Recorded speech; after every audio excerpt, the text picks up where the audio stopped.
Sir नमस्कार। नमस्कार। म हजुरलाई हामी चाहिँ अघि धेरै अगाडि आएको प्रब्लम भएको कारण थोरै केही प्रब्लम आयो जस्तो लाग्यो र अब म चाहिँ ढिलो नगरिकन सरलाई मेरो सुरुमा एउटा चाहिँ प्रश्न राख्न चाहन्छु। मेरो आफ्नो मन प्रश्न हो त्यो। प्रश्न हाम्रो चाहिँ मेन विषयमा छिर्नुभन्दा अगाडि मानिस जस्तो एउटा मान्छे गर्भमै रहँदा अथवा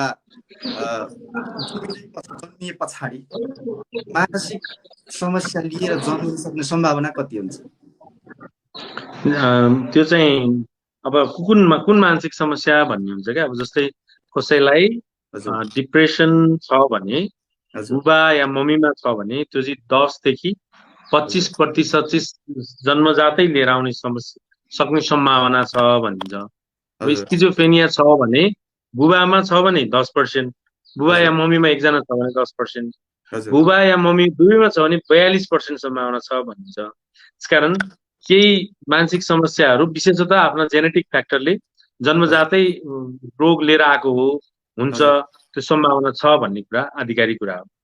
त्यसो भए यो मानसिक समस्या छ त्यसलाई चाहिँ हामीले कसरी लिने? जस्तो आमाको कोखैमा हुँदाखेरि अथवा वंशानुगत या जन्मिए पश्चातको प्रकृतिसँगको बेतालमेललाई कसरी लिन सकियो?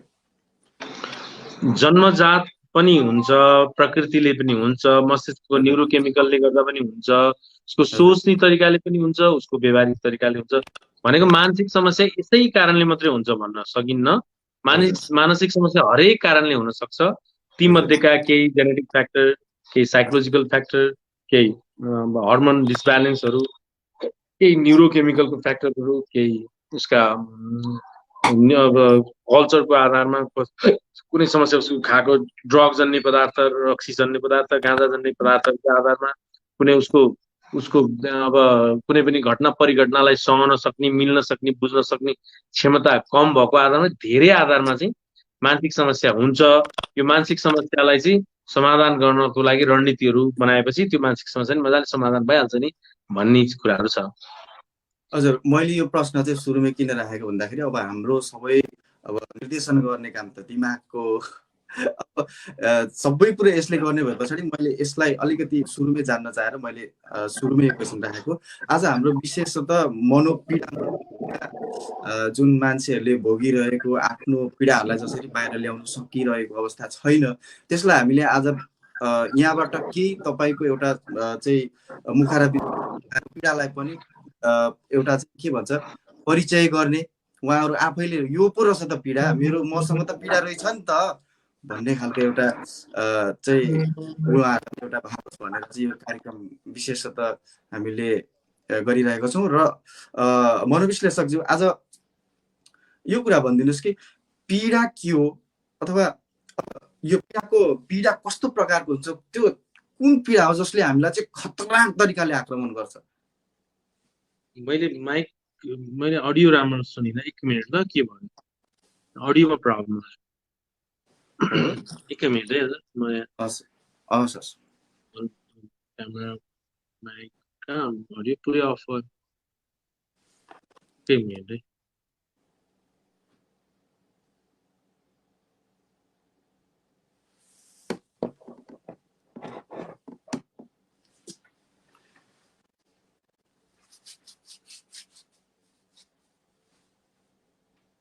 सरको माइक म्युट भएको छ सर।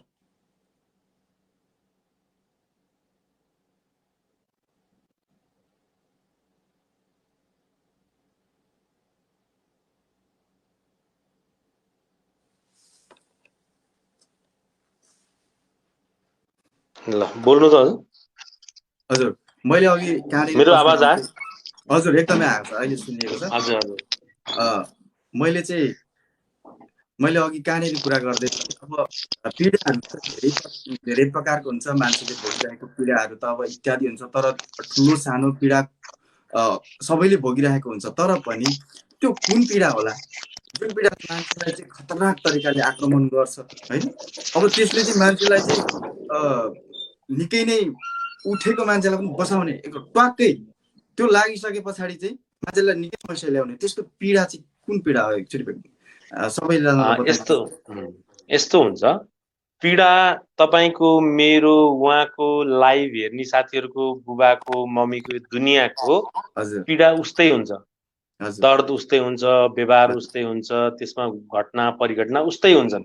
हजुर तर मानसिक समस्या भइसकेपछि चाहिँ त्यो पीडा जुन तपाईँले, मैले, मेरो घर परिवारले, आफन्तले, उसले, नरेन्द्र मोदीले, त्यो सडकको दाइले, आर्मीले, उता टिचरले भोगिरहेको जिन्दगीका पीडाहरू, त्यो ऊ हजुर पीडितले चाहिँ हजुर त्यस्तै पीडा चाहिँ उसले चाहिँ सहन सक्दैन, उसले चाहिँ मिल्न सक्दैन, ऊ चाहिँ हजुर टिक्न सक्दैन, ऊ चाहिँ सहज हुन सक्दैन। हजुर त्यसकारण चाहिँ त्यो पीडा बहन गर्न सक्ने, पीडा सहन सक्ने, पीडा मिलाउन सक्ने, पीडा स्वीकार्न सक्ने, पीडालाई व्यवस्थित गर्न सक्ने, पीडालाई सही र गलत छुट्याएर त्यसलाई हजुर सही अर्थले निकाल्न सक्ने क्षमतामा ह्रास भएको कारणले त्यसलाई मानसिक समस्या भएको।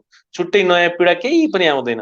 तपाईँ हजुर हामीले भोगेका, देखेका, जानेका, बुझेका पीडाहरूलाई लिएर अनि हजुर ऊ पीडित चाहिँ अलि बढी पीडित हुनुका कारणले त्यसलाई मानसिक समस्या भन्नु पर्यो। हजुर अब जस्तो हो, अब पीडा त्यही अहिले मैले जुन भन्नु खोजेको चाहिँ मैले भन्नु खोजेको के हो भन्दाखेरि अब अहिले त पीडाको प्रकार त धेरै भयो, तर पनि तपाईँको सम्म आइपुग्दाखेरि मान्छेहरूले मलाई चाहिँ यो समस्याले चाहिँ एकदमै गाह्रो भइरहेको छ। अब त्यो जुन तपाईँले अहिले चिनिराख्नु भएको, गरिराख्नु भएको र मान्छेहरूलाई पनि ठिक पारिराख्नु, जस्तै त्यो ठुलै पीडा भए पनि आए पछाडि त तपाईँले त्यसलाई चाहिँ ठिक बनाएर पठाउनु भएको, त्यस्तो कुनै एक दुईवटा पीडाको चाहिँ हस् हस्। एउटा समस्या चाहिँ अब म विरुद्ध षड्यन्त्र हुँदैछ भनेर आउनु, मलाई ठुलै षड्यन्त्र गरिँदैछ सरकारबाटै, राज्य स्तरबाटै मलाई फसाइन खोज्दैछ, मलाई मेरो जीवन तहस नहस पार्ने र मेरो परिवारकै जीवन तहस नहस पार्नलाई ठुलै रणनीति लगाइँदैछ भनेर एउटा आउनुभयो। सुरुमा उहाँको सबै कुराहरू, बहसहरू, विश्लेषणहरू गर्यो, अन्तिममा अनि परिवारलाई नै एउटा क्वेसनहरू गर्यो, अन्तिममा परिवारको तर्फबाट केही त्यस्तो सिरियस म्याटर छैन भनेपछि उहाँलाई डिलुजन भन्ने एउटा भ्रम समस्याको समस्याहरू देखा पर्यो है, त्यो डिलुजन डिसअर्डर भनियो, जसलाई उहाँलाई ठ्याक्कै सिधै तपाईँलाई भ्रम हो भन्न मिल्दैन। त्यो चाहिँ फिक्स बिलिफ भन्छ क्या, पूर्ण विश्वास भइराखेको हुन्छ उसलाई, 1% पनि होइन भन्ने हुँदैन। अनि उसलाई बिस्तारो बिस्तारो उसलाई रियालिटीमा लगिसकेपछि, अलिक जटिल छ भने औषधिहरू म्यानेज गरिदिएपछि बिस्तारो उसले ए होइन रहेछ, मलाई त्यो भ्रम तर्नु भएको रहेछ भन्ने विषयबाट एकजना भाइ आउनुभएको थियो। अर्को त्यस्तै एउटा समस्या चाहिँ कोरियाबाटै आउनुभएको, कोरियाको जो उहाँ काम गर्नुभएको छ, मेरो विचारमा त्यो मैले त्यो एरिया लोकेसन बिर्सी, त्यो पल्लो घरको छतको त्यो एउटा डन्डी छुन नपाएको चिन्ताले यति रुवावासी गर्दै आउनुभएको चाहिँ नेपाल। म त अब सक्नु त्यो छुन पाइरहे भए उहाँलाई शान्ति हुन्थ्यो, उहाँलाई छुनु पर्ने रोग थियो, छोइराख्नु पर्ने थियो, उहाँले सोचेको ठाउँमा छोइराख्नु पर्ने, अब्सेसिभ कम्पल्सिभ डिसअर्डर भन्छ त्यसलाई। अब अर्काको घरको, त्यही पनि उसको कम्पनीको पर घरको माथिको टोप्पोमा गएर उसलाई कसले दिने छुन भने छुन नपाएको उसमा भोलिपल्ट पर्सिपल्ट इमर्जेन्सीमा, यो लकडाउन भन्दा 1 वर्ष अगाडि कुरा हो, अनि इमर्जेन्सीमा अनि आएपछि जब उहाँले ओसिडी भन्ने कुराहरू बुझ्नुभयो, त्यसपछि एहे यो त मेरो रोग रहेछ, म त यस्तो पो हुँदो रहेछु, बारम्बार विचार आउँदो रहेछ, यो विचार मिलाउन नसक्दो रहेछु, विचार मिलाउन नसक्दाखेरि मैले दुःख पाउँदो रहेछु र अनि म चाहिँ बाध्य हुँदो भएर पीडित हुँदो रहेछु भन्ने विषय बुझ्न थालेपछि अनि उहाँले बिस्तारै काउन्सिलिङ गर्नुभयो र exposure and response prevention therapy भन्ने एउटा टेक्निक फलो गरेपछि यो त म त्यत्तिकै तड्का रहेछु भन्ने विचारहरू आयो। यो अर्को प्रकारको एउटा समस्या चाहिँ यो जापानको घटना हो। म आफूलाई खोज्न जानुहुन्थ्यो, जहाँबाट फर्किनु भयो उहाँ आफूलाई खोज्न जानुहुन्थ्यो, म त्यहाँ छु कि छुइनँ भने होइन, ऊ आफूलाई खोज्न जाने, त्यहाँ पाइँदैन, आफू त यहीँ छु, ओहो फेरि म त यहीँ छु, फेरि म त्यहाँ छु कि के भएको मलाई भनेर अब कहिले आफूसँगै छुइनँ जस्तो, मै होइन जस्तो, म त बाहिर छु जस्तो, डिसोसिएटिभ भन्छ क्या, बाहिर छु जस्तो, अनि कतिपय कुरा प्रकृति नै मसँग छैन जस्तो, यस्ता भ्रमहरूका समस्याहरू पनि हुन्छन्। कुनै समस्या अब एन्जाइटी भन्ने हुन्छ, कुनै एउटा जस्तै जनरलाइज एन्जाइटी भयो भने अब मरिहालिन्छ, के हुन्छ, छोरीले पिर गर्दैन, के अरे हुन्छ, छोरोले प्रगति गर्दैन, सिद्धियो गयो, अब केही हुनेवाला छैन हाम्रो जिन्दगी, अब यस्तो गरेर जिएडी भन्छ क्या, पिर गरे अलिअलि पिर त हामीलाई पनि हुन्छ, दुनियाँलाई छ, तर यो पीरले चाहिँ उसको क्वालिटीको जिन्दगी, मजेदार जिन्दगी, रमाइलो जिन्दगी नै तहस नहस पार्न सक्ने स्थिति भएका कारणले यस्तालाई समस्यालाई मानसिक समस्या भन्नु परेको। हजुर, अब जस्तो तपाईले यहाँनिर तीनवटा उदाहरण दिइराख्दाखेरि मलाई थोरै सम्झना आयो। जस्तो मान्छेहरूको जुन मनमा एउटा पीडा, उकुस मुकुस हतास, कहाँ पोखौँ के गरौँ, अब एउटा के कुनै एउटा कुरा देख्यो भने पनि ओहो यसले त मलाई चाहिँ फक्कै हानेर मार्छ कि हो, यसले त अब यो त ढलेर मलाई पुक्लुके बनाउँछ क्या, म त यहाँबाट अब यो जाँदै जाँदै यहाँबाट लड्छु। अब यो यावत समस्याहरूको मेन जड भनेको यो हाम्रो शरीर हो कि हाम्रो दिमाग? एक्चुअली यो बारेमा पनि थोरै भनिदिनुहोस् न। अब सोच्ने नजरियाहरूका आधारले हजुर, यो अघि मैले जोडे मुख्य आधार भनेको चाहिँ यही शरीरभित्र भएको मस्तिष्कको न्युरोकेमिकल हो हुन चाहिँ खासै चाहिँ। अब यो शरीरले गरेका व्यवहारहरू हुन्, यो शरीरमा भएको मस्तिष्कले सोचेका सोचहरू हुन्, यो शरीरसँग सम्बन्ध राखिएका सम्पूर्ण आफन्तहरू हुन्। शरीर मुख्य त हाम्रो शरीरै हो। यो शरीरभित्र रहेका अनि शरीरले गर्ने हरकतहरू, यो ज्यानले के गर्छ, ज्यानले के सोच्छ, यो दिमाग त मेरै शरीरकै अङ्ग न हो। अनि ज्यानले कोसँग सम्बन्धहरू राख्छ, ज्यानले कोदेखि पीडित छ, कोदेखि असहज छ भन्ने कुरा हुन्छ। मेरो शरीरभित्र रहेको मस्तिष्कको न्युरोकेमिकल सेरोटोनिन, डोपामिन, नेरोड्रेनालिन, गामा लगायतका विभिन्न फ्याक्टरहरूले र यससँग सम्बन्धित अनेक आरोह अवरोहहरूले चाहिँ मलाई प्रत्यक्ष रूपमा मनोपीडित बनाउन अथवा खुसी बनाउन, मनोपीडित बनाउन अथवा खुसी बनाउने भूमिका खेल्छ। अब यस्तो जुन यिनीहरूले यो भूमिका खेलिरहेको हुन्छ, अब यो भूमिका खेल्न नदिनुको लागि हामीले गर्नुपर्ने जुन दिमागले त उसले त अब यो गर भनेर अराइदिएको हुन्छ, तर हामीले त त्यही त गर्नु भएन। तर सामान्य मान्छेले नगर्ला, तर जो एउटा चाहिँ पीडित छ, ऊ आफैमा चाहिँ एन्जाइटी अथवा अन्य केही डिसअर्डरहरूले चाहिँ ऊ पीडित भइरहेको छ। अब यस्तो व्यक्तिहरूलाई जसरी तपाईँले अघि भन्नुभयो एउटा घरको त्यो टुप्पा छुनुपर्ने, अब यस्तो यो त अब हुनै नसक्ने कुराहरू त एउटा तल बसेको मान्छेले घरको टुप्पा छुनुलाई त असम्भव भयो।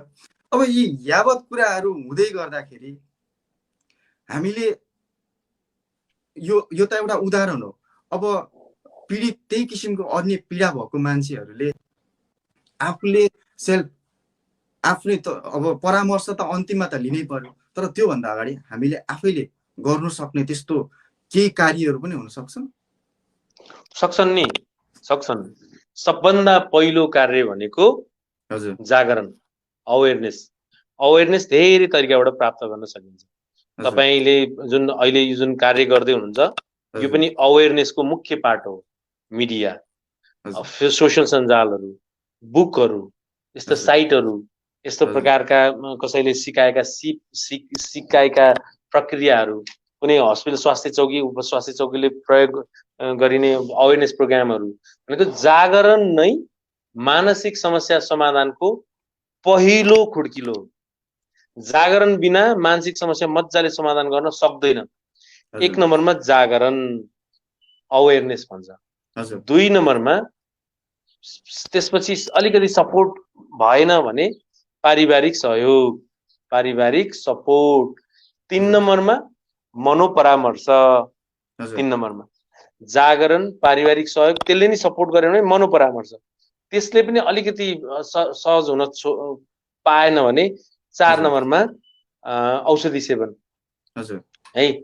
औषधि सेवन यी 4, अनि त्यसमा पनि अझै एउटा थप सामाजिक साथ सहयोग सद्भाव थपिदिन पायो भने एउटा मनोपीडित मजाले समाधान हुन्छ। त्यसकारण पहिलो स्टेप नै अवेर हुने, मेरो यस्तो रहेछ, यस्तो हो रहेछ, यस्तो होइन रहेछ, म यसरी सोच्दो रहेछु, यसरी सोच्दो रहन्छु, मेरो ढङ्ग यहाँ पुगेन, मैले यहाँ बुझिनँ, यहाँ मेरो न्युरोकेमिकलको सपोर्ट चाहियो, मैले यहाँ यसरी बुझ, यी सबै कुराहरू बुझ्नु चाहिँ जरुरी छ। हजुर, अब जागरण अथवा अरू अलिक केही जान्ने व्यक्तिले दिने सल्लाहको कुरा भयो। अब त्योबाट पनि त्यस्तो व्यक्तिले धेरै नै चाहिँ हेल्प पाउने सम्भावना त भयो। तर कुनै बेला अब यस्तो हुन्छ मनोविश्लेषकज्यू, जस्तो मान्छेलाई चाहिँ कुनै बेला अब दिमागले चाहिँ अराइदिइराखेको छ, गरौँ कि नगरौँ। अब गरौँ भने आफू ध्वस्त हुने, जस्तो सुसाइड केसहरू भयो। अब मान्छे त्यो जानेर गर्छ अथवा नजानेर गर्छ, त्यो सम्बन्धी त म विज्ञ त परिन, तर पनि अब यस्तो कार्यमा अराउने यो दिमागलाई नमान्ने हाम्रो ज्यान उस्तो कि दिमागले अराएको हामीले गर्ने हाम्रो ज्यान उस्तो। अब यो दुईटा कुरा अब यो कुरा पनि छुट्याउनको लागि चाहिँ अवेरनेसै मुख्य कुरा हो। मेरो दिमागले मलाई हराउँछ, नहुने कुरा हराउँछ, चिन्ता गर, पी गर, दुखी बन, उस्तै परिने सुसाइड गर, अब सक्यो गयो, पर यी सबै दिमागका खेला हुन्। अब यस्तो अवस्थामा हामीले मेरो दिमागले भनेको म मान्दिन, किनभने मेरो दिमाग यतिखेर फङ्सनमा छैन। फङ्सनमा नभएको दिमागको पछि म लाग्नु हुँदैन।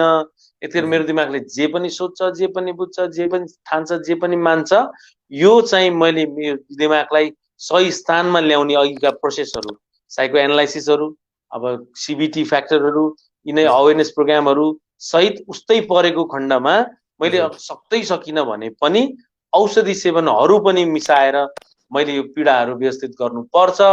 होइन भने मेरो यो मजेदार जिन्दगी, रमाइलो जिन्दगी असहज स्थितितर्फ जान्छ भनेर बुझ्न थालिसकेपछि दिमागले पनि अनिखेर म सुसाइडै गर्नुपर्छ क्या हो भनेर कसै कुनै डिप्रेसन अथवा कुनै जटिल मानसिक समस्या भएको अथवा कुनै एडजस्टमेन्ट डिसअर्डर भएकाहरू अथवा कुनै पर्सनालिटी प्रब्लम भएकाहरूले आत्महत्यै पनि विकल्प हो भन्ने सोच आयो भने नि त्यसले आफूलाई रोक्न सक्छ। जस्तो आफूले आफूलाई रोक्न सक्छ भन्ने जब तपाईँले अन्तिममा एउटा कुरा गर्नु, मैले ठ्याक्कै सोध्नु चाहेको कुरा, अब आत्महत्या गरिरहेको व्यक्तिहरू हुन्छ, उनीहरूमा चाहिँ त्यस्तो डिप्रेसन, एन्जाइटीहरू त्यस्तो केही हुँदैन? अथवा त्यसरी हुने नै हो भने त त्यो अहिले जति पनि डिप्रेसन, एन्जाइटीहरूले त धेरै नै मान्छेहरू ग्रसित नै छन्। अब उनीहरूले पनि त आत्महत्या गर्नु चाहिँ सक्नुपर्ने नि। यस्तो हुन्छ, 500 जना व्यक्ति 5000 जना भएको ठाउँमा, मैले अन्दाजले भने 5000 भएको ठाउँमा लगभग 500 जना पीडित हुन्छन्। डिप्रेसन पीडित, डिप्रेसन है, अरू एन्जाइटी होइन। एन्जाइटीले सुसाइड गर्दैन, डिप्रेसनले गर्न। 5000 जनामा पनि 500 जना डिप्रेसन पीडित हुन्छन्। 500 जना डिप्रेसन पीडितमा 100 जनालाई मर्न मन लागिराखेको छ। 100 जना मध्येका कति 50 जनाले योजना बनाउँछन्, म यसरी मर्छु भन्छन्। 50 जना मध्येका 20 जनाले ट्राई गर्छन्। 20 जना मध्ये 1 जना स्वाट मर्ने हो। 19 जना मर्दैनन् हरेक सुसाइड। 20औं जना मर्ने हो। मतलब डिप्रेसन मर्ने मतलब डिप्रेसन हुनेवाला नै थियो। डिप्रेसन प्राय 75%, 70 to 80% सुसाइड डिप्रेसन वालाले गरेछ। 100 जनाले सुसाइड गर्यो भने 70 जनाले डिप्रेसन वाला गरेछ। फेरि अरू पनि मानसिक समस्या वालाले गरे हुने, फेरि अरू पनि अरू एडजस्टमेन्ट डिसअर्डर वालाले गरेछ, स्किजोफ्रेनियाले गरेछ, अल्कोहल डिपेन्डेन्सी या ड्रग एब्युज गर्ने गरेछ, बाइपोलर डिसअर्डरले पनि गरे हुन्छ, कहिले पर्सनालिटी डिसअर्डर हुनेहरूले गरे हुन्छ। यी 100 जना मध्ये 95 जना मनोरोगीका कारणले सुसाइड गरेछन्। यी 95 जना मध्ये पनि लगभग 95 जना मध्ये 60 देखि 65 जना डिप्रेसन वालाले सुसाइड गरेछन्। अनि यी 60 र 65 बाहेकका अरूले चाहिँ अन्य मानसिक समस्याले गरे हुन्छन् भनेपछि एउटा आत्महत्या मानसिक समस्याकै उपज हो भनेर बुझ्नुपर्छ। हजुर, त्यस्तै अब जसरी मान्छेहरूको चाहिँ हामीलाई भन्नु नसकिरहेको, उनीहरूले पहिचान गरिन, त्यो मसँग छ तर यो के हो त पहिचानै गर्न सकेको छैन, उसलाई छटपट छ, मर्नु मनपर्छ है, मर्नु पनि मनपर्छ, मरि पनि हाल्दैन, सेरी पनि हाल्दैन। तर यस्तो यावत समस्याहरूबाट एक दिन त पक्कै यस्तो हुँदै जाने, एक दिन पक्कै दुर्घटना त निम्तिन्छ, यसले दुर्घटना त ल्याउँछ। अब त्यसको अवेरनेसको लागि हाम्रो जस्तो प्रोग्राम सरले भन्नुभयो नम्बर 1 को लागि यो काम दियो, यतिले केही हदसम्म राहत मिल्यो। तर पनि कुनै समय यस्तो हुन्छ जब मान्छेले केही सोचेको हुँदैन, अनएक्सपेक्टेडली त्यो एकदमै केही त्यस्तो त्यो डिप्रेसन पनि केही छैन, तर पनि आत्महत्या गर्न सक्ने सम्भावना कति हुन्छ? डिप्रेसन छैन भने अर्को मानसिक समस्या भएकाले आत्महत्या गर्न सक्छ। कन्भर्सन भन्दा पनि अहिले अलिक बढी नै पीडा भयो। कन्भर्सनले चाहिँ फेरि अब अलिकति म मर्दिन्छु म, अथवा पर्सनालिटी बोर्डर लाइनवालाले म मर्दिन्छु भनेर एकदम तनाव दिँदै गर्छ परिवारले। तर अब एडजस्टमेन्ट डिसअर्डरले भनेको बे गर्यो, घरमा एडजस्ट हुन सकेन, महिला सकिनन् भने अब छोड्न नि सकिँदैन, छोडौँ कहाँ जाउँ, या टिक्न नि सकिँदैन भने यो एडजस्टमेन्ट प्रब्लमहरूले नि सुसाइड गर्न सक्छ। कानमा आवाज आइराख्ने, खालि भ्रम मात्रै सिर्जना हुने, मलाई षड्यन्त्र गर्दैछन्, फसाउँछन्, म त बर्बाद भएँ भनेर एकदमै मान्छे बोलेको आवाज आउन थाल्यो, त्यो स्किजोफ्रेनिया लामो समयसम्म भएर राम्रो ट्रिटमेन्ट पाएन भने उसले नि सुसाइड गर्न सक्छ, डिप्रेसन हुनु परेन। अनि अर्को कुरा पर्सनालिटी डिसअर्डर हुन्छ, कुनै कुनै पर्सनालिटी डिसअर्डर व्यक्तित्व विकारहरू, त्यसले नि सुसाइड गर्न सक्छ। मेनिया उन्माद दुनियाँ चलाउँछु म यो जस्तो सोच नि, त्यसलाई पनि अलिकति मुडमा डिस्टर्बेन्स हुन थालेर बीपीएडी को समस्या भयो भने अन्तिममा म त मर्नुको उपाय छैन क्या भनेर उसले नि प्लानिङहरू गर्न सक्छ र सुसाइडको हरकतहरू गर्न सक्छ। त्यसकारण डिप्रेसन मात्रै होइन, अरू मानसिक समस्या पनि छन्। यस्ता चाहिँ लगभग 200 वटा छन् क्या मानसिक समस्या, स्पष्ट छुट्टिएका मानसिक समस्या। बुझ्नु हो नि, यो चाहिँ ICD-10 को आधारमा लगभग 200 वटा मानसिक समस्या छन्। त्यो ICD-10 मा 100 वटा क्याटेगोराइज गरेर छ, DSM-5 मा 200 लगभग 200 होला, मैले एक्ज्याक्ट आइडिया भन, 200 म हेरिहाल्छु। यो लगभग 297 रहेछ, 297 रहेछ यो 94 मा DSM-4 को आधारमा एनालाइसिस गर्दा यतिवटा मानसिक समस्या छन् है। यी मध्ये चाहिँ एउटा डिप्रेसन हो। त्यो डिप्रेसन पनि 8-9 वटा छन्। त्यो 297 मध्ये 8-9 वटा डिप्रेसन छ। कोही अब डिस्थाइमिया भन्ने डिप्रेसन छ। यो डिप्रेसनको प्रकार पनि आफ्ना छन्, फरक छन्। लामो समयसम्म दुखी हुने तर मन्द दुखी हुने छ। अर्को रिकरिङ भइराख्ने, पर्सिस्टेन्ट, खालि आएको आई गरिराख्ने समस्या छ। सिजन अनुसार के अरे त्यसको 3 चोटि 5 चोटि 8 चोटि 10 चोटि 12 चोटि डिप्रेसन हुने। कोही चाहिँ सिजन अनुसार डिप्रेसन हुने, कुनै चाहिँ मेजर डिप्रेसन हुने, एकदमै गाह्रो डिप्रेसन हुने, कुनै चाहिँ अब मेन्सुरेसनको पिरियडमा हुने डिप्रेसन, मेनोपजमा हुने डिप्रेसन, अथवा यी फरक कुनै चाहिँ अब कुनै औषधि सेवनका कारणले भएका साइड इफेक्टका कारणले हुने डिप्रेसन छन्। अन्य औषधि मानसिक समस्याको औषधि भन्न धेरै प्रकारका डिप्रेसनहरू छन्। यो डिप्रेसनहरू बुझ्दै मनन गर्दै यो कुरालाई म्यानेज गर्न सकेन भने चाहिँ बिस्तारै सिभियर हुन थाल्छ, पीडा हुन थाल्छ, बढी नै समस्या हुन थाल्छ र ऊ चाहिँ अन्तत्वगत अब यो संसार काम छैन जस्तो सोच्न सक्छ। हजुर, सामाजिक असुरक्षा र गर्ने आत्महत्यालाई चाहिँ मनोरोगको रूपमा चाहिँ लिन सकिन्छ सकिँदैन? यो पनि त मनमै अशान्ति हुन्छ नि त, सामाजिक असुरक्षाका कारणले पनि। जानी त मनले ठोकिन त मनै हो। नत्र म बाँच्नु पर्छ भन्ने थाहा हुँदै म मर्नु हुँदैन भन्ने उसलाई ज्ञान हुँदै उसलाई मर्न मन पनि हुँदैन। खासमा ऊ नसकेको कारणले मर्ने मात्रै उपाय रहेछ है भनेर बुझेपछि उसले त्यो गलत हरकत अँगाल्न पुगेको, सोच्न पुगेको, त्यो विषयमा प्लानिङ गर्न पुगेको भएका कारणले यो हरेक पक्ष, सामाजिक पक्ष, आर्थिक पक्ष, नैतिक पक्ष, राजनैतिक पक्ष, शैक्षिक पक्ष, हरेक मानसिक पक्ष, शारीरिक पक्ष सबै।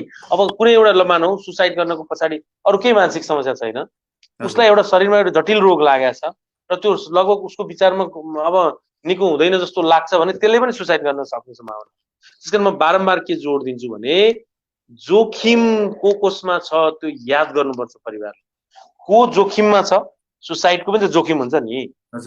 जोखिम जुन छ नि, जोखिम रिस्क फ्याक्टर भन्छ क्या, रिस्क कसमा छ त सुसाइड गर्न सक्ने सम्भावना, मनोपीडा हुन सक्ने सम्भावना, त्यो एनालाइसिस गर्नु चाहिँ अब तपाईँ हाम्रो धर्म हो।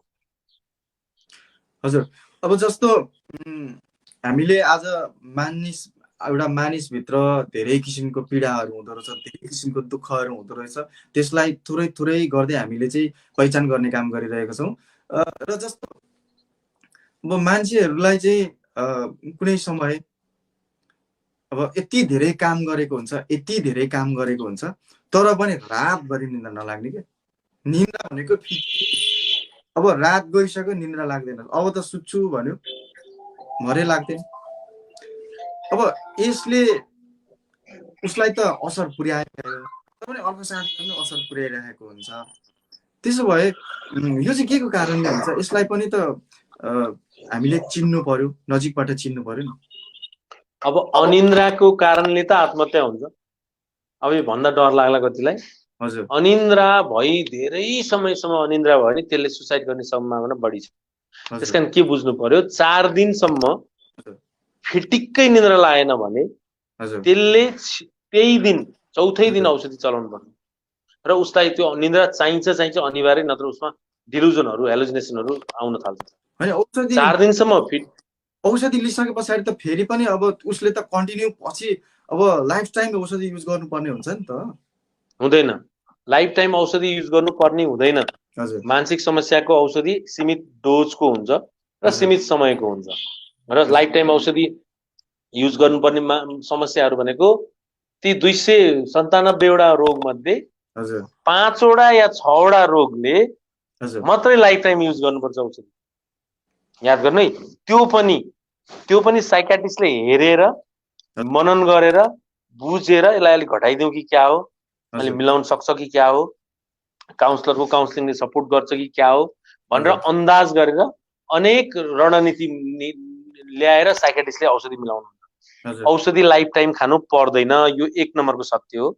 297-98 लगभग 300 वटा मानसिक समस्या छन्। अब यो यस्तो हुन्छ क्या, फेरि इन्डियन क्लासिफिकेसनको आधारमा हुन्छ, कुनै ICD-10 को आधारमा, कुनै DSM-5 को आधारमा, कसको आधारमा बहस गर्ने भन्ने हुन्छ क्या। यो चाहिँ US तिर DSM-5 लाई बहस बनाउँछ भने नेपालतिर ICD-10 लाई बहसको विषय बनाउँछन्, इन्डियामा इन्डियन क्लासिफिकेसन बनाउँछ, रोगको पनि क्लासिफाइड गरेर यो आधारमा सधैँ मानसिक समस्या हुने र त्यसलाई निकै नहुनेहरू एकदम कम हुन्छन्।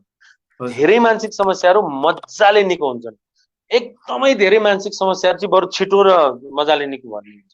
ती मध्येका धेरै जस्तै एन्जाइटी फ्याक्टरहरू त छिटै समाधान हुन्छ, मजाले समाधान हुन्छ। उस्तै पर्यो भने डिप्रेसन पनि मजाले डिल गर्न सक्छ उसले। स्किजोफ्रेनिया, बाइपोलर जस्ता अलि जटिल केसहरू मात्रै अलिकति टाइम लाग्ने हो, तर मजाले निको हुन सक्ने सम्भावना छ। हो, यसरी हामीले औषधिको नि साइड इफेक्ट त्यस्तो हुँदैन। साइड इफेक्ट हुने औषधि डक्टरले भनिदिइहाल्नुहुन्छ यसले साइड इफेक्ट गर्छ, तिमीले यो बार्नी र यो कुराहरू चाहिँ पानीमा र एक्सर्साइजमा र अलिकति बेला बेलामा ब्लडहरू टेस्ट गर्नुपर्छ है भनेर भनिदिनुहुन्छ। औषधिको केही साइड इफेक्ट पनि त्यस्तो गाह्रो हुँदैन र यसले लामो समय पनि खानु पर्दैन। तपाईँले जो अहिले भिडियो हेरिराख्नु भएको छ, लाइभ हेरिराख्नु भएको छ अथवा यो रेकर्डेड पछि हेर्नुहुन्छ, उहाँले के जोड दिनुपर्छ भने तपाईँको समस्या अथवा तपाईँको आफन्तको समस्या छ भने औषधि लामो समयसम्म खानु पर्दैन। औषधिको लागि साइकोलोजिकल सपोर्ट गर्यो भने झन् सजिलै मजाले निको हुन्छ। रोग निको बल्झिन सक्छ, जुनसुकै रोगहरू बल्झिन सक्छ। कुनैलाई कहिल्यै नबल्झिन सक्छ, कुनैलाई बल्झिन सक्छ।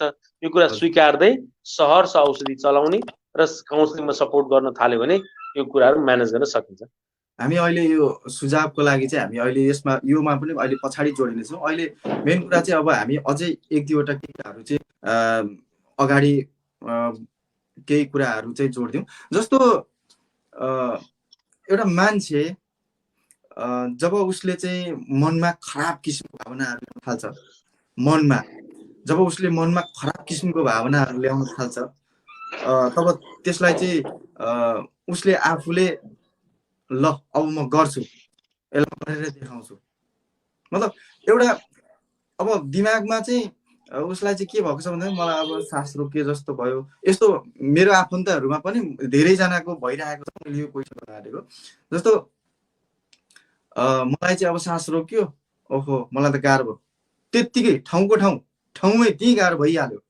अब अचम्म, अब जस्तो मलाई सासै रोक्यो, मेरो आफन्तैमा छ यस्तो खालको र मैले यो क्वेसन गर्दैछु। सास रोक्यो, अब रोकी त हाल्यो, ठ्याम्मै रोक्यो, यस्तो किन हुन्छ र? यो चाहिँ अब साँच्चीकै रोग छ भने त अब दमहरू छ अथवा फोक्सो डायफ्रामहरूमा अलि अथवा नलीमा केही प्रब्लम छ भने त त्यो शारीरिक कारणले हुन्छ, त्यसले चाहिँ धेरै गाह्रो बनाउँछ र छिटोभन्दा छिटो सपोर्टमा जानुपर्छ। अर्को आधार चाहिँ मानसिक समस्याको कारणले पनि सास रोकिन्छ, तर त्यो सास रोकिया होइन, सास रोकिएको महसुस भएर अनि गाह्रो भएको हो त्यो। जस्तै उसको दिमागले सासमा ध्यान केन्द्रित हुन्छ, सासमा ध्यान केन्द्रित चाहिँ लामो नताने यस्तो मनै गलेर आउँछ, मन गलेपछि शरीर गलेर आउँछ, शरीर गलेपछि सासमा कस्तो पुगेन जस्तो हुन्छ र दुईचोटि तान्नु पर्ने जस्तो, अथवा एकचोटि तानेर नपुगेर कस्तो पुगेन मरिन्छ कि क्या हो, अब एकचोटि यत्रो सास मजाले आएन भनेर अनि एकदम आपत पार्ने औडा हुने धेरै कुरा है। यो सासमा जान्छ, कतिपय कुराहरूको मुटुमा जान्छ, कतिपय कुरामा अड्किन्छमा जान्छ, सास अड्किन्छ कि, कतिपय कुरा फोक्सो मेरो कमजोर छ कि कहीँ तान्दैन जान्छ।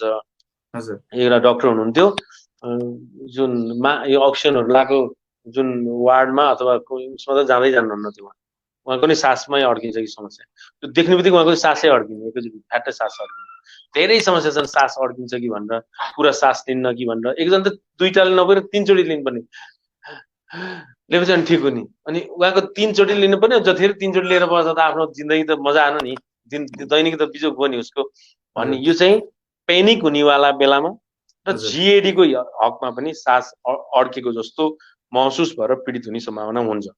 यी रोगीहरु के यिनीहरुलाई चाहिँ यस्तो रोगीहरुलाई चाहिँ एन्जाइटी अथवा के भएको भनेर भन्ने एन्जाइटी। अब थोरै यहाँनेरि मैले जोड्न चाहे, अब यस्तो व्यक्तिहरुलाई चाहिँ विशेषतः औषधि सेवन बिना नै थेरापी अथवा कसरी ठिक पार्न सक्ने कुनै यस्तो आइडियाहरु हुन्छ? सामान्य मानसिक समस्या त औषधि बिना सजिलो छ समाधान गर्न, आफै पनि सक्छ। अलि गाह्रो पीडै छ, अलि बढी नै पीडा छ भने चाहिँ उसलाई चाहिँ औषधि सपोर्ट लिनुपर्छ। जस्तै सामान्य मानसिक समस्यामा सासमा जोड्दा, यो सास चाहिँ मेरो फोक्सोमा प्रब्लम होइन रहेछ, सबै टेस्टहरू गर्नु एकचोटि राम्रो टेस्ट गरेर चाहिँ आफूलाई अलि ढुक्क हुन्छ, फोक्सोमा चाहिँ मेरो मानसिक समस्याको कारण रहेछ, म डिप्रेस हुँदा, म दुखी हुँदा, म डराउँदा, म आत्तिँदा, म बेचैन हुँदा, नहुने कुराले हान्दा म चाहिँ सहन सक्दो रहेछु यो श्वास प्रश्वासको विषयलाई, त्यही भएर मलाई सास रोकिया जस्तो लाग्दो रहेछ, यस्तो चाहिँ होइन रहेछ है भन्ने बित्तिकै भोलिपल्ट देखि सास सजिलो हुन थाल्छ। त्यो चाहिँ आफैले ट्रिट गर्ने केस। र पनि सकेन भने उसको न्युरोकेमिकलमा उसको त्यो पीडा, सोच, चिन्ता, डर, बेचैन मिलाइदिने औषधिहरू पठाइदिनुहुन्छ र त्यसले पनि सास नि त मानसिक समस्या कारण सासमा गाह्रो हुन्छ भनेपछि त कतिलाई त कति मजा आयो त, ओहो होइ गाँठो हो पो रहेछ त, म त कहाँ हाम्रो सास मान्दैन नि, मानसिक समस्याले सास कहाँ रोकिन्छ भन्ने उसले मान्नै सक्दैन हो। अब हुँदो रहेछ है भनिसकेपछि उसमा चेतना आउँछ र उसले समाधानका लागि रणनीतिहरू बनाउँछ। अब यस्तो रोकिन्छ है भन्नेलाई रोकिने हाल्ने त हुन्छ हुँदैन? रोकिँदैन, कहिले रोकिँदैन। रोकिहाल्ने हुन्छ भने एन्जाइटीबाट आएका सास रोकिन्छ कि भन्नेहरू चाहिँ मर्छन् है, त्यो चाहिँ कन्फर्मै रोकिन्छ भनेर पुरै के भन्छ रेडियोमै एफएममै पुरै विज्ञापन नै पठाउँछ नि सरकारले, जटिल केस छ भने त। त्यस कारणले हुँदैन, यो हुन्छ कि भन्ने डर मात्रै हो। यहाँ एकजना साथी कमेन्ट गर्नु भएको रहेछ, गजबे सान भने मलाई पनि यस्तै हुन्छ, सास नै अड्किन्छ भनेर कमेन्ट गर्नु भएको रहेछ। ठ्याक्कै उहाँसँग त्यो चाहिँ समस्या मिलेछ। अब के गरौँ भने यसो गरौँ, जस्तो आज हामीले निकैवटा मनमा पीडा दिने रोगहरूको पहिचान गर्ने काम गरौँ, थोरै तिनो। अब धेरै हदसम्म अब अहिले नहेर्नु हुने तर पछि यो भिडियोलाई हेर्नु हुने सम्पूर्ण साथीहरूलाई केही हदसम्म यो चाहिँ औषधिकै काम गर्छ। आफूले मैले चाहिँ केही गर्नु सक्ने रहेछु, मैले आफैले घरमा पनि केही गर्नु सक्ने रहेछु, यदि भएन भने ल ठिक छ म बासु सरलाई कन्ट्याक्ट गर्छु भनेर आउनेहरू पनि अब पछि हुनु। तर कस्तो भने अब यी यावत रोगहरू त छन्, अब यी सबै रोगलाई, अब धेरै रोगहरू छन् तर पनि अब हामीले जुन कुराहरूको चाहिँ छलफल गऱ्यौँ ती रोगहरूलाई चाहिँ के गर्नुपर्छ, अझै आफूले घरमै बसेर अब त्यो लाग्नुभन्दा अगाडि के गर्नु सकिन्छ? जटिल मानसिक समस्याले त आफूलाई मानसिक समस्या स्वीकार्दैन, मलाई कहाँ मानसिक समस्या छ, तिमीहरूलाई छ जमै छ भन्छ, उसले त अब केही गर्नै सक्दैन, उसले त अझै झन् दुःख पाउँछ र दुःख दिन्छ, त्यसलाई त सपोर्टै चाहिन्छ। उसलाई त सम्भवतः अलिकति अलिकति हाटोटो गरेरै लानुपर्छ हस्पिटलमा, नत्र उसले ट्रिटमेन्ट पनि मान्दैन। सामान्य मानसिक समस्याले आफ्नो डिप्रेसन, मानव डिप्रेसन रे, मानव दिक्क लाग्छ रे उसलाई जिन्दगी सम्झेर, गाह्रो हुन्छ रे भने मलाई कुन विषयले मलाई दिक्क लाग्छ त्यो ट्रिगर फ्याक्टर पहिला एनालाइसिस गर्नुपर्छ। मलाई के कुराले दिक्क लाग्न सक्छ? छोरो भइरहेको भएर दिक्क लाग्न सक्छ, ऋण लाग्यो अलि बढ्यो भने दिक्क लाग्न सक्छ, आमाले डायलग दिनुभयो भने दिक्क लाग्न सक्छ, श्रीमतीको बढी नै दिक्क लाग्ने, मानसिक समस्याकै कुरा गरे अलिअलि त जसलाई नि लागिहाल्छ। तर त्यो कुराले एकदम यस्तो जिन्दगी के बाँच्नु बनाउने टाइपकै दिक्क, त्यो दिक्क लाग्न सक्छ भने मलाई यस्तो यस्तो अवस्थामा मलाई गाह्रो हुन सक्छ भनेर पनि अवेर हुने र अनि कग्निटिभ बिहेभियरल थेरापी आफैले प्र्याक्टिस गर्ने भनेको मेरो सोच्ने तरिका है। म एउटा उदाहरण दिन्छु। मानौ मैले फोन गरेँ साथीलाई, उठाएन, 2 चोटि 3 चोटि 4 चोटि 5 चोटि गरिसके फोन उठाएन। एउटाले सोच्न सक्छ ए हे मलाई हेप्यो। यसले सोच्न सक्छ कहाँ गर्छ फोन राखेर कहाँ गर्छ हैन। एउटाले सोच्न सक्छ मलाई हेप्यो कमजोर सोच्यो, के हो केही पनि थाहा छैन, यसलाई पनि थाहा छैन के भएको, यसलाई पनि थाहा छैन के भएको, यसले सोच्यो हेप्यो, यसले सोच्यो कहाँ गर्छ, अनि यसले सोच्छ ए अनि खिन्न हुन्छ हेप्यो भनेपछि। यसले कहाँ गर्छ भनेपछि हो त्यसलाई केही अर्को ल्यान्डलाइनमा गर्नुपर्छ, मम्मीकोमा गर्नुपर्छ भन्ने उत्सुक हुन्छ। अनि खिन्न भएपछि छटपट गर्न थाल्छ, यसलाई चाहिँ सपोर्ट समाधान निकाल्दिन्छ, यसको रिजल्ट चाहिँ रुन मन लाग्छ, यसलाई चाहिँ रमाइलो लाग्छ हैन। यो उदाहरण मात्रै हो। जस्तै बाटोमा हिँडेछ मान्छे आफन्तले देख्यो वास्ता गरेन, यसले सोच्यो ओहो मलाई कमजोर सोच्यो, म त खतम रहेछु, हेर मान्छे म त बोल्न नि छोडे। यसले सोच्यो के भन्छ बोल्दै नबोली हिँड्ने त के समस्या परेछ क्या, बोल्नु पर्ने मान्छे बोलेन, केही त पक्कै गडबड छ। यो चाहिँ क्युरियोसिटी हुन्छ, यो चाहिँ खिन्न हुन्छ, यो छटपटी हुन्छ, यो चाहिँ रमाइलो हुन्छ। अनि यो रुन्छ र घरतिर जान्छ, तडपिन्छ, मलाई अब यस्तो जिन्दगी के जिउनु सोच्छ। यसले सोच्छ हो केही सपोर्ट गर्नुपर्छ क्या सोच्छ। हो एउटै घटना परिघटनालाई मैले यसरी सोचे, उसले यसरी सोच्यो भने उसले यसरी नसोचेसम्म उसलाई शान्ति हुन्छ। उसको सोच्ने नजरिया जे केहीमा नमस्कार गरेर फर्काएन, एउटाले सोच्यो म त खतम भनेर फर्काएन, एउटाले सोच्यो के भन्छ सरलाई आज घरमा झडसाड परेछ नमस्कार फर्काएन, फेल भयो, म त मान्छे घटिया हौ त्यही भएर फेल भएँ सोच्छ कि पढिन फेल भएँ, नपढ्ने फेल भइहाल्छ नि सोच्छ। कसैले डायलग दियो मलाई यिनीहरूले माया गर्दैनन् मलाई डायलग दे भन्ने सोच्छ कि अलिअलि डायलग दिन पाइहाल्छ नि, मलाई के हुन्छ डायलगै दिन्छ के बिग्रियो र भनेर सोच्छ। मैले घटना परिघटनालाई कुन अर्थले व्याख्या र विश्लेषण गर्दै विचारहरू उत्पादन गर्ने, विचारहरू उत्पन्न हुन्छन्, विचारहरू आउँछन्, विचारहरू क्रिएट हुन्छन्। 60-70 हजार विचार आउँछ भनेर एउटा अब आधिकारिक रिसर्च त होइन, जस एउटा विज्ञले यो विषयमा बहस चलाउनु भएको छ। 60-70 हजार विचारमा फेरि प्राय 95% त्यतिकै नौटङ्की आएका हुन्छन्, त्यतिकै आउनलाई दिमाग भएको कारणले आएका हुन्छन्। अनि हामी चाहिँ सबै त्यसैको पछि लाग्नु त जरुरी छैन।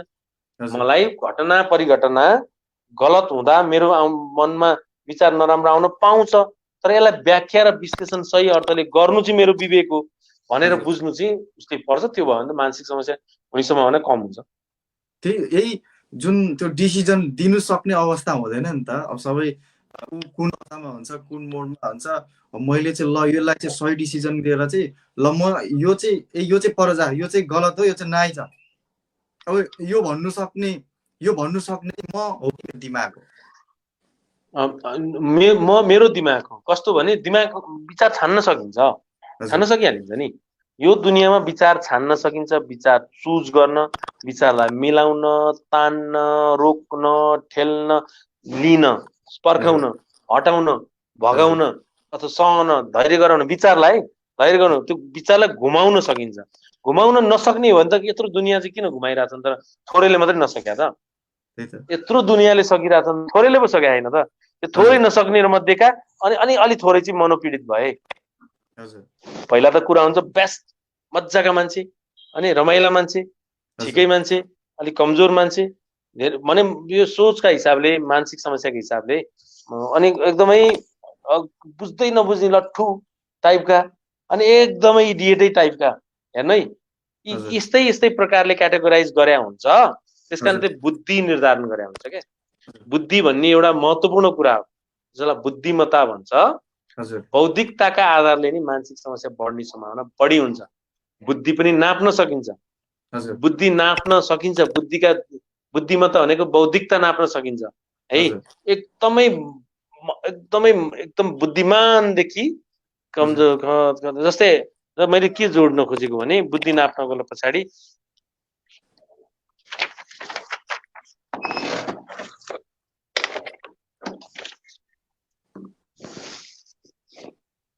बुद्धि नाप्न सकिन्छ है। हजुर 10, 20, 30, 40, 50, 60, 70, 80, 90, 100।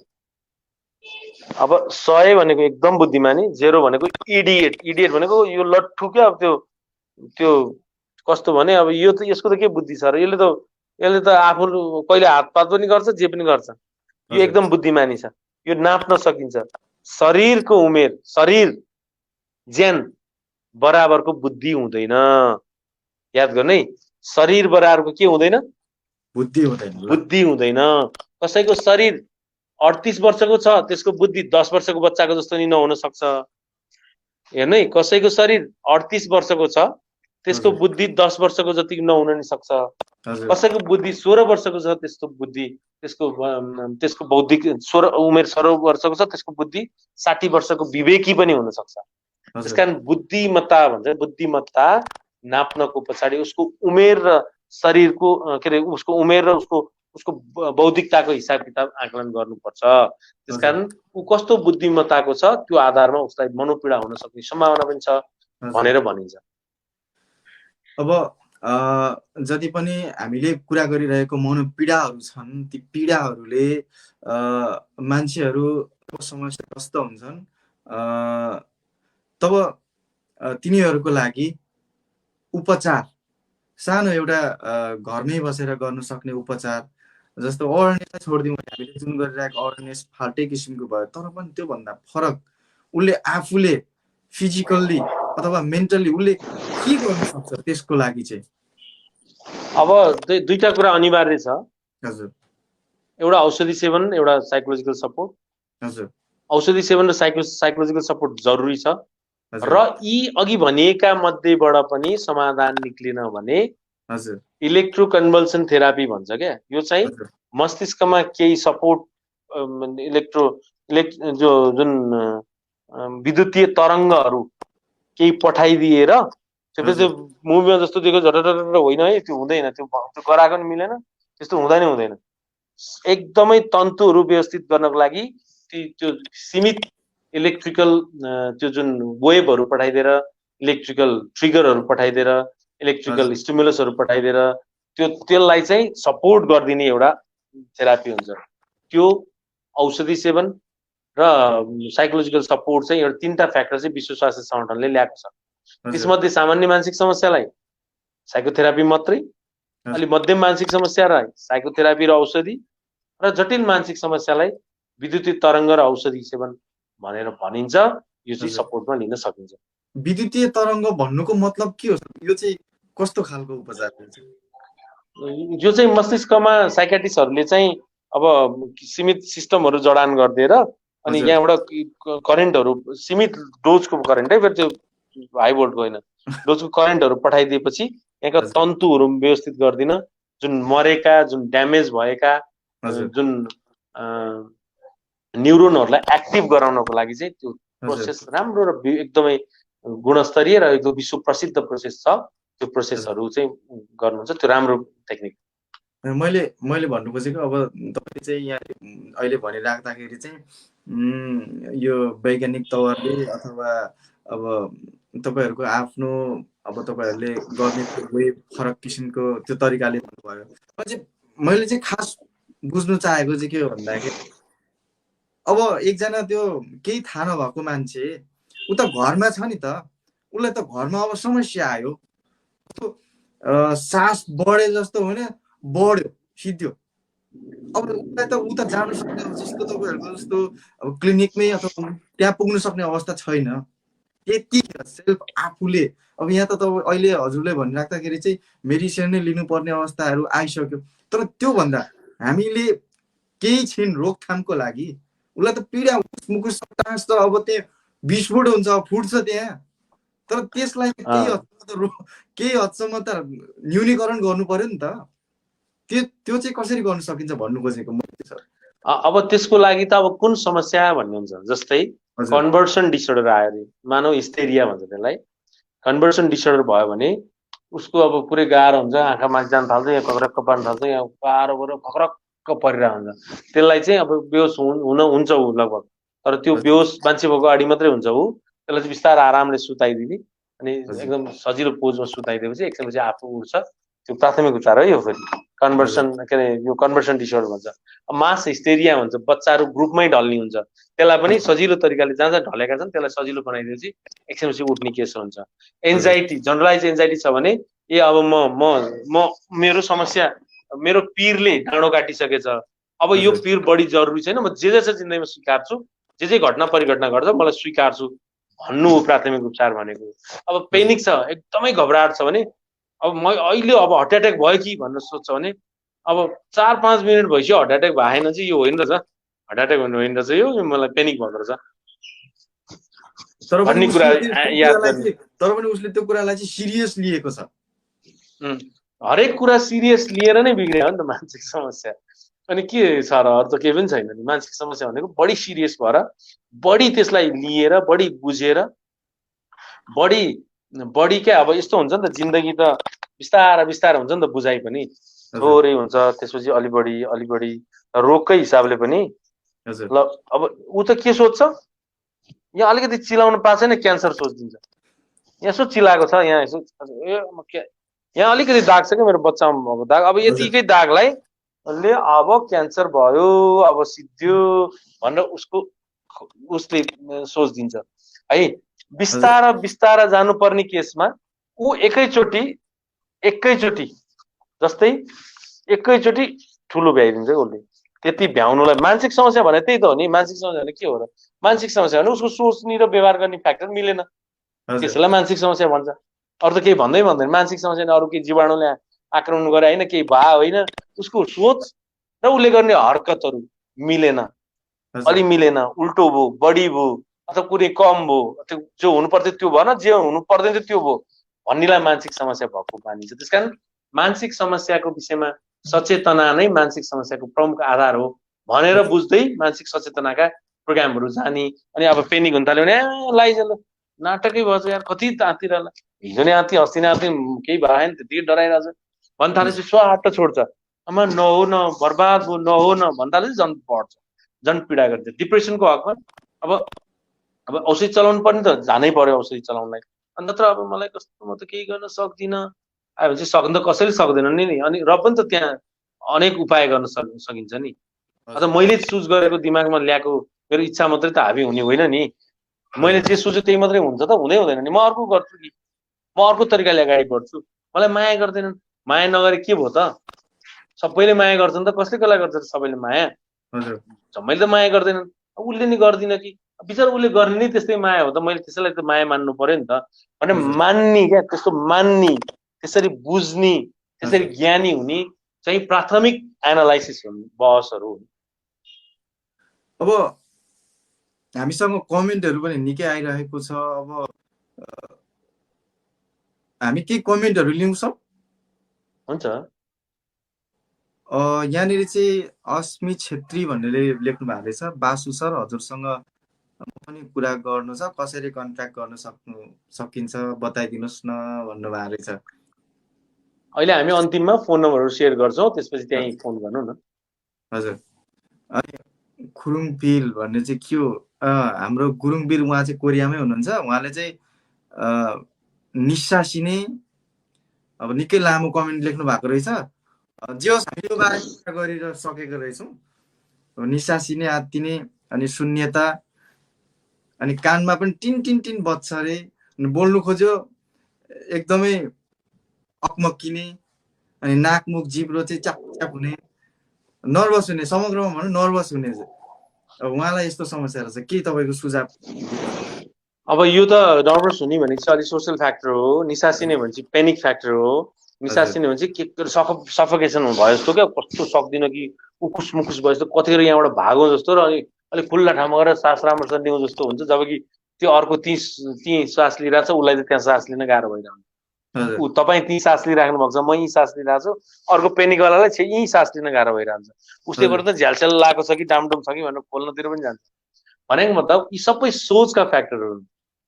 मेरो सोचले मैले जसरी अर्थ लाउँछु त्यो आधारमा मलाई प्रतिक्रिया दिन, त्यसमा रियाक्ट गर्ने, त्यसमा हरकतहरू गर्न बाध्य गर्छ। त्यसकारण के गर्ने, मलाई मेरा सोचले दुःख दिएको हो, भएको चाहिँ केही छैन है, नत्र भएको भए सास ठ्याक्कै रोकिनु पर्थ्यो, किन श्वास रोकिया जस्तो मात्रै भएको त, भएको भए हार्ट एट्याक फ्याट हुनु पर्थ्यो, किन हार्ट एट्याक हुन्छ जस्तो मात्रै भएको त भनेर बुझ्न थालेपछि exposure and response prevention therapy त्यो युट्युबमा अरूतिर पनि छ, त्यो फलो गर्नु सल्भ भइहाल्छ। ओसिडी को बारेमा पनि यहाँ सोध्नु भएको रहेछ, सरले केही भनिदिनुहुन्छ त्यसको लागि? अब्सेसिभ कम्पल्सिभ डिसअर्डर भनेको कुनै इच्छा, शंका, दृश्य या विचार मेरो चाहनाको विरुद्ध, कुनै इच्छा, शंका, दृश्य या विचार मेरो चाहनाको विरुद्ध बारम्बार आउँछ, त्यसलाई अब्सेसन भन्छ। हजुर, त्यो अब्सेसन आयो भनेर, त्यो इच्छा, शंका, दृश्य या विचार बारम्बार आयो भनेर बारम्बार त्यो हटाउन गरिने हरकतहरू, त्यसलाई कम्पल्सन भन्छ। जस्तै त सफा छैन भनेर गएको गई थुन गएको गई, त्यो अहिलेको केटोले त्यो ओसिडी हो, छुनी अहिले मैले कोरियाको भएको छुनी केस, अथवा हेरेको 3 चोटि नहेरेर चाहिँ मलाई चित्त बुझ्दैन। एउटाले त 3 चोटि हेर्दा त 9 चोटि बनाउँछ, अहिले 16 चोटि बनाउँछ, 16 चोटि हेरेर मात्रै उसलाई चित्त बुझ्छ।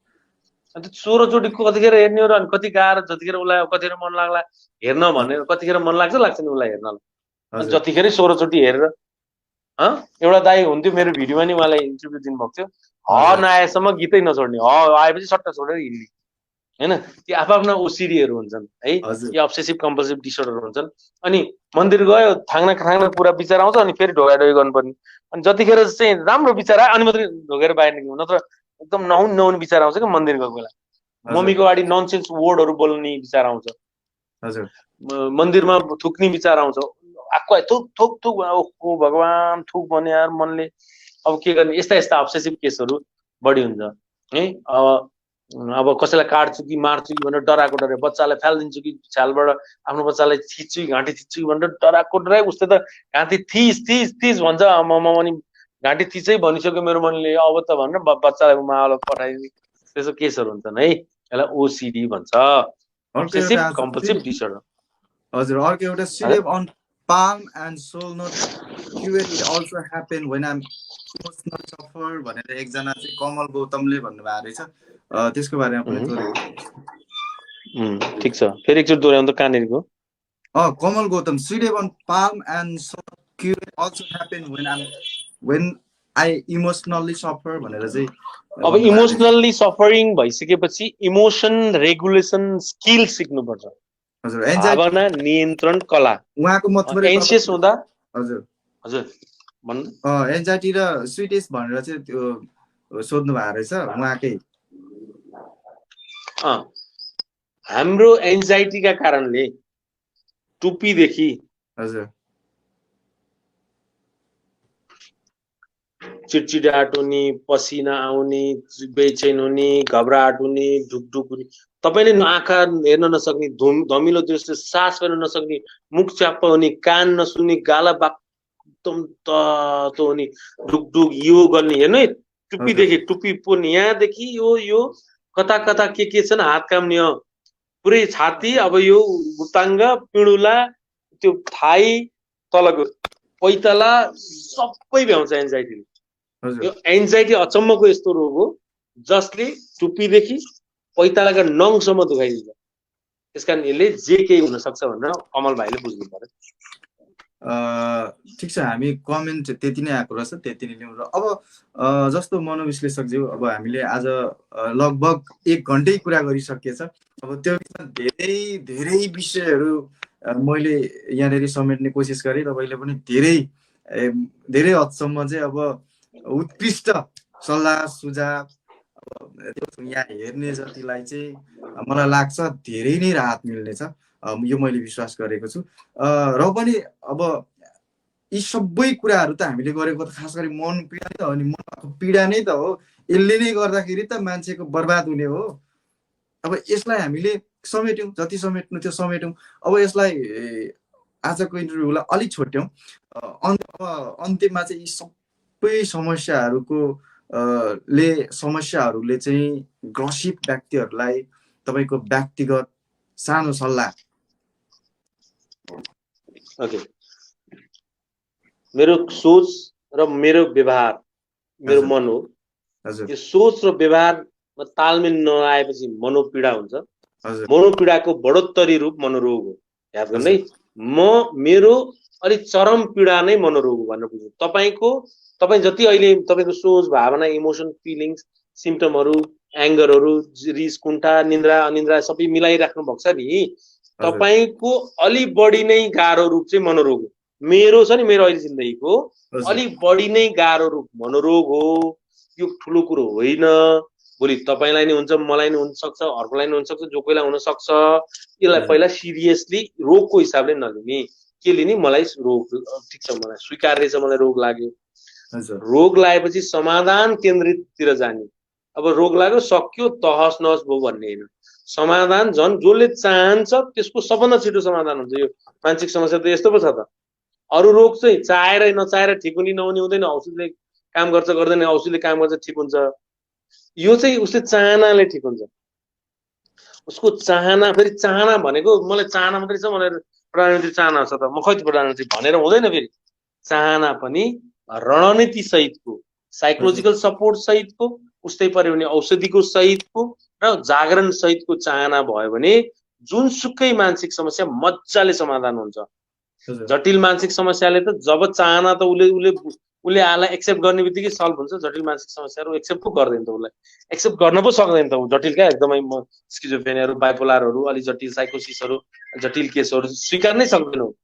डिलुजनले स्वीकार्न सक्दैन, पर्सनालिटी डिसअर्डरले स्वीकार्न सक्दैन।